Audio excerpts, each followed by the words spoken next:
Bueno, hola, ¿cómo están? Estamos en la primera clase de Psicología General y bueno, la idea un poco es hacer un recorrido como introducción a la materia, donde podamos ver eh, cómo surgen, ¿no?, los diferentes paradigmas en relación a la psicología, al objeto que tiene la psicología de estudio, que es el ser humano en su relación con el medio, ¿no?, a la conducta del ser humano, cómo construye su subjetividad en relación a las experiencias que va viviendo con el medio y con lo que lo rodea, y especialmente haciendo foco en lo que es el conocimiento, ¿no?, que es lo que a nosotros nos interesa desarrollar básicamente.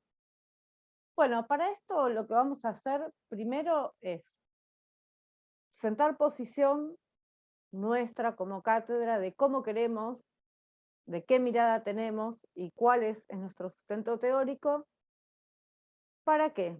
Para después ir haciendo un recorrido a través de la historia, de cómo va surgiendo la psicología, pero no solamente cómo se va desarrollando la psicología, sino en qué se basa, o sea, qué paradigma impera en ese momento determinado para que las teorías psicológicas sean de tal o cual manera. Entonces, para esto, lo primero que tenemos que tener en claro es que la cátedra se posiciona desde una premisa constructivista, ¿no? Que tiene que ver con esto de que cuáles son esos entrecruzamientos que se van dando en el ser humano y en las interacciones interpersonales. Bueno, entonces eso es lo que vamos a ir trabajando a lo largo de la materia. Siempre, ¿no?, lógicamente, desde lo que nos convoca, que es el conocimiento y el aprendizaje. Bueno, en este sentido, lo que vamos a hacer es poder ir ligando la complejidad, ¿no?, de vivir y de conocer, y cómo las diferentes situaciones de la vida nos van formando. En un primer momento, si nos aferramos de lo biológico, podemos decir que el bebé nace y a partir de un mecanismo de asimilación-acomodación se va incorporando a las estructuras cognitivas básicas los nuevos conocimientos, ¿no? Esas estructuras se van como abriendo, se acomodan a eso nuevo y se genera una adaptación. Pero no solo eso, que después lo vamos a ver en detalle cuando veamos las diferentes corrientes psicológicas. ¿Cuál es el tema? ¿Qué es lo que nos motiva al conocimiento, no? Podemos saber cómo conoce el hombre, pero ¿qué es lo que nos motiva para conocer? Lo que nos motiva para conocer, lo que nos genera deseo, mirar, tener necesidad de ir tras ese conocimiento, está muy relacionado con la energía psíquica, ¿no?, que tiene que ver con la intención, con la expectativa y con lo que nos produce ese conocimiento nuevo al cual nos vamos a acercar. Con la curiosidad que tiene que tener el ser humano para conocer el impulso de tener una explicación sobre ese elemento. Entonces, bueno, esa es nuestra mirada, nuestra posición, que vamos a ir desarrollando a lo largo de la cursada, pero para poder tener en cuenta esto, podemos decir que la vida en el aula es como una red de intercambios, ¿no? Se intercambia, se crea ese conocimiento, se recrea, se transforma y se le da una significación y una resignificación. Un conocimiento tiene un significado, pero se resignifica y cobra un nuevo sentido cuando es incorporado, cuando es sentido, cuando se le pone un sentido, cuando se le pone lo propio a ese conocimiento. Y ahí es donde se da realmente el aprendizaje. Pero esto va a estar obviamente muy ligado a un montón de factores que vamos a ir viendo a lo largo de la cursada. Por eso es tan importante que podamos hacer una mirada eh, más general de la psicología y de la subjetividad, ¿no?, humana.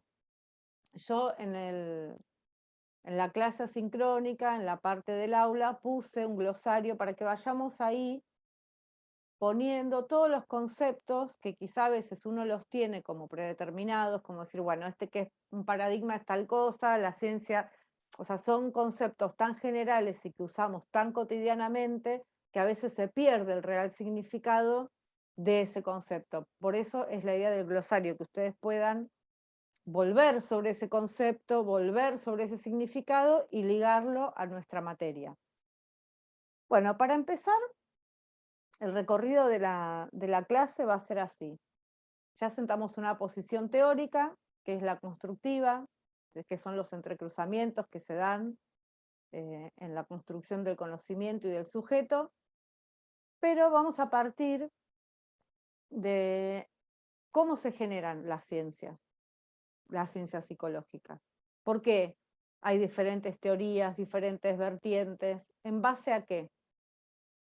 A lo principal, que es la ciencia, ¿no? ¿Qué es la ciencia? Es conocer los hechos de manera sistemática, haciendo observaciones, elaborando razonamientos, haciendo pruebas.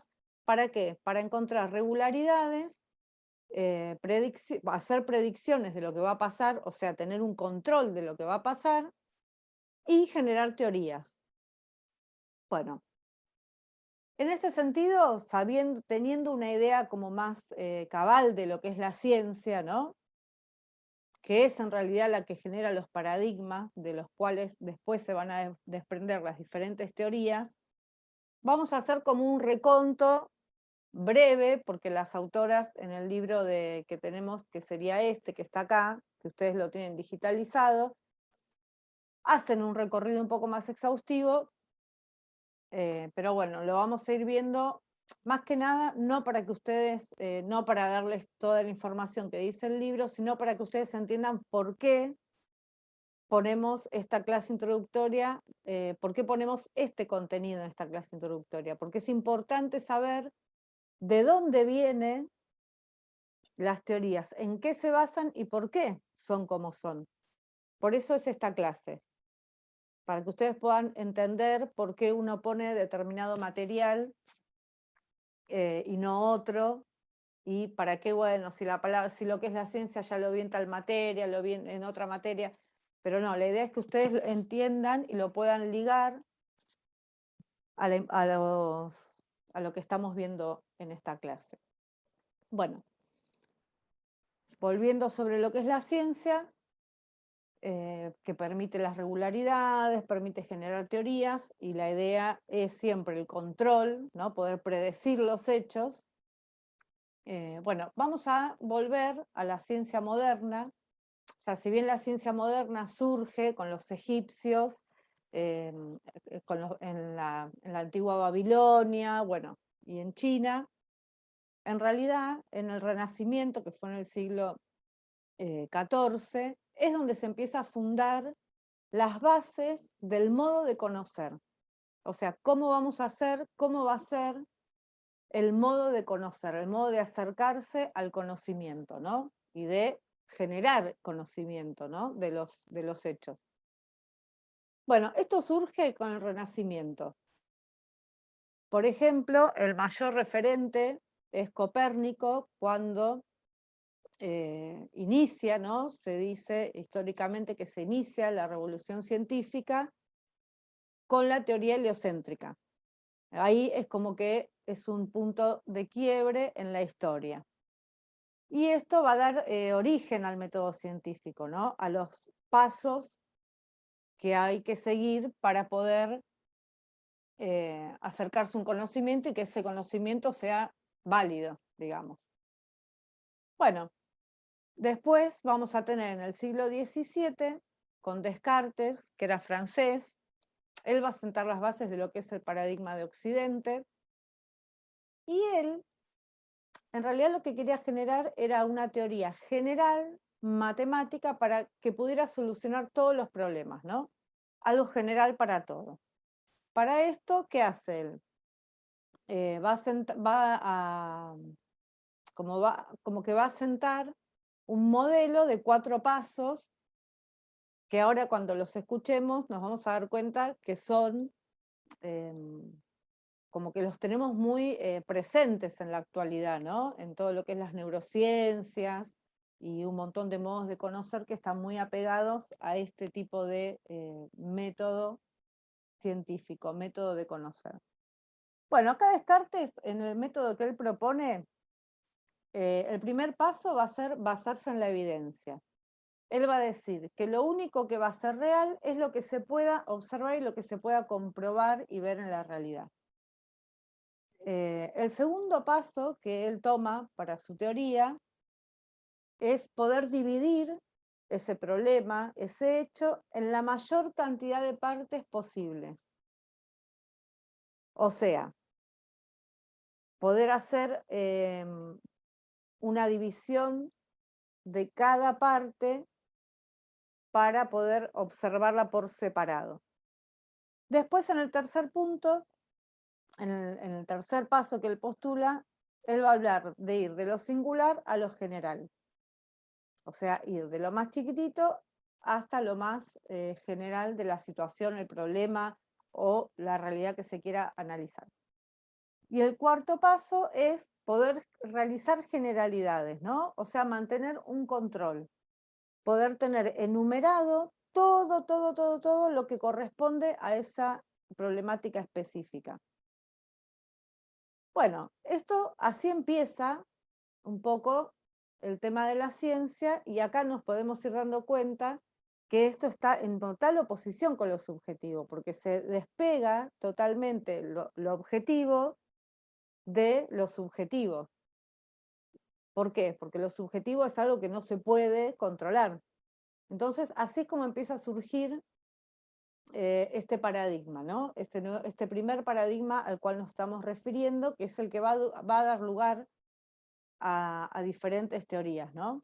Que eso después lo vamos a ir viendo en las próximas clases, cómo va a ir evolucionando la psicología y cuáles son esas corrientes psicológicas que van a imperar de acuerdo a ese paradigma. Bueno, después en 1968 Bertalanffy publica la teoría general de los sistemas. Y acá se empieza a dar origen a algo que está relacionado, cuando hablamos de sistemas, ya sabemos que es un todo, que el todo es más que la suma de las partes, ¿no es cierto? O sea, él va a definir al sistema como un conjunto de elementos que van a estar en interacción. Esto se contrapone totalmente con lo que veníamos de Descartes, que él hablaba de poder parcializar un problema y después al unirlo íbamos a tener el mapeo general de eso que estaba pasando. Bueno, entonces acá se empieza a generar otro tipo de paradigma que va a dar lugar a otras corrientes que después lo vamos a ver. ¿Por qué? Porque él va a decir que el conocimiento de cualquier objeto, que cuando uno conoce cualquier objeto, no se puede dejar de lado la relación que va a tener ese objeto con el entorno. A eso es a lo que se refiere cuando dice que o sea, que el conjunto es más que las partes, ¿no es cierto? Que no es solamente poder dividir las partes lo que nos va a dar lugar al conocimiento y a saber, a poder armar. No es un rompecabezas, sino que es mucho más que eso. Bueno, y después lo tenemos a Edgar Morin, que en 1976 él lo que va a hacer es introducir el concepto de complejo, o sea, de complejidad y transdisciplina. ¿Por qué? Él lo que va a explicar es que hay que cambiar ese paradigma de pensamiento reduccionista y que unidimensializa, ¿no?, los hechos, el conocimiento, porque él va a decir que no solamente las partes están en el todo, sino que el todo está en las partes. Entonces acá ya empezamos a hablar de un tema que es muy importante, porque se empieza a ver la influencia que tienen todas las partes de un sistema en el todo, pero también cómo el todo genera influencia en esas partes. O sea, las partes no serían sin el todo y el todo no es sin las partes. Entonces, acá se empieza a ver una complejidad que después la vamos a ir viendo cómo se desarrolla esto, pero va a dar lugar a un nuevo modo de conocer y de acercamiento a la conducta humana, ¿no? A cómo el sujeto se comporta en un núcleo familiar, en un núcleo social, en un núcleo país, y así en todos los aspectos que hacen a nuestro planeta, porque Morín habla a nivel planetario, digamos, porque tiene mucho que ver con la posmodernidad y con lo que estamos viviendo ahora, que lo que ocurre en la otra punta del mundo tiene repercusiones en una persona, y lo que ocurre en una persona y en un grupo de personas puede saber si puede conocerse en la otra punta del continente. Entonces, esto genera que ese paradigma reduccionista no sirva para la era que estamos viviendo, para esta época, para la posmodernidad, ¿no es cierto? Eso también da lugar a que se tengan que generar nuevas teorías que puedan dar respuesta a la complejidad que estamos transcurriendo. Y qué mejor ejemplo, ¿no?, para dar, que es el tema que nos afectó a nivel mundial, que es el COVID. Cómo lo que ocurrió en la otra parte del mundo se volvió una pandemia, se volvió planetario, y cómo eso repercute en todos los aspectos de nuestra vida, ¿no es cierto? Bueno, esto tiene que ver con lo que dice Morín de la complejidad que uno tiene que estar, o sea, ya no se trata solamente de poder predecir una conducta, de poder hablar de un sistema, sino de poder estar preparados para lo complejo y para lo inesperado. ¿Qué quiere decir esto? Que ya no sirve la ciencia, como la conocíamos, reduccionista, que pretende mantener todo controlado, sino que es necesario saber que pueden ocurrir imprevistos, cosas inesperadas, y que van a suceder, y que eso es parte también de la conducta humana y es parte de la vida y de la psicología del hombre. O sea, estar preparados para lo imprevisto, para lo complejo, para lo que no se puede predecir, es también parte de la vida. Y él hace, bueno, todo un desarrollo en relación a esto, que, bueno, después lo vamos a ir eh, desanudando a lo largo de la cursada. Bueno, ¿cuál fue la idea un poco de esta clase? Poder entender que cada paradigma imperante responde a ciertas premisas de acuerdo a cómo debe ser el conocimiento, de cómo debe ser el acercamiento a ese conocimiento para que sea válido, y esos paradigmas van a dar lugar a diferentes teorías. Pero bueno, lo más importante es entender que a lo largo de la evolución de los paradigmas, de los cambios de paradigma que se dan, no solamente el cambio de paradigma se da porque el mundo va avanzando y los aspectos políticos, sociales, económicos, culturales van en búsqueda de nuevas respuestas. Entonces es necesario un dinamismo y un cambio de mirada para poder dar respuesta y generar teoría que dé respuesta a esos cambios. En este sentido, Edgar Morin lo que hace es focalizarse no en la mirada reduccionista, sino en una mirada que integre la totalidad de los aspectos que afectan, que influyen, que conforman al ser humano, ¿no? Como ser bio, psicosocial, cultural, productor y producto de su entorno. O sea, tener todas esas cosas en cuenta implica despegarse de esa mirada reduccionista y controladora del entorno que se generó con la ciencia moderna. Bueno, espero que esta clase les haya servido para poder avanzar en la lectura. La idea es que a partir de esta primera parte, donde ustedes puedan reconocer los diferentes paradigmas que generaron diferentes teorías,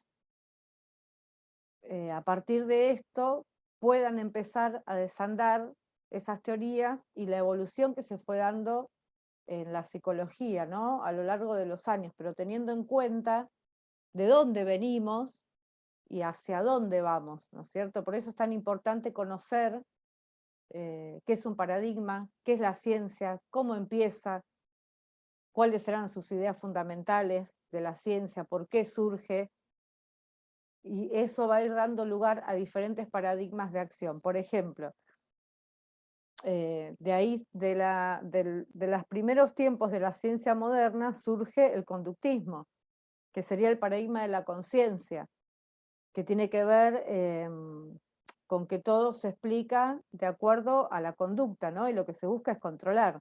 Después tenemos el paradigma del inconsciente, que surge con el tema de, justamente, de la subjetividad, y así tenemos más adelante los diferentes paradigmas que van a ir dando lugar a las diferentes teorías. Pero eso lo vamos a ver en la clase que viene. Si ustedes ven acá la página 27, ahí es donde empezamos a trabajar el tema de cada paradigma y sus representantes teóricos en relación a esto. Bueno, espero que puedan leer la segunda parte del primer capítulo de este libro, que es muy lindo, muy interesante para leer, y eso nos va a servir para empezar a ligarlo con la construcción de la subjetividad, con cómo se construye el psiquismo, cómo se construye la subjetividad humana, teniendo en cuenta todos estos aspectos que venimos mencionando, ¿no? Lo biológico, lo psicológico, lo social, ¿no? Tener en cuenta al sujeto como productor y a su vez como producto de la sociedad, como productor de sociedad, como productor de experiencias, como productor de conocimiento, y a la vez como producto que recibe eso mismo que genera.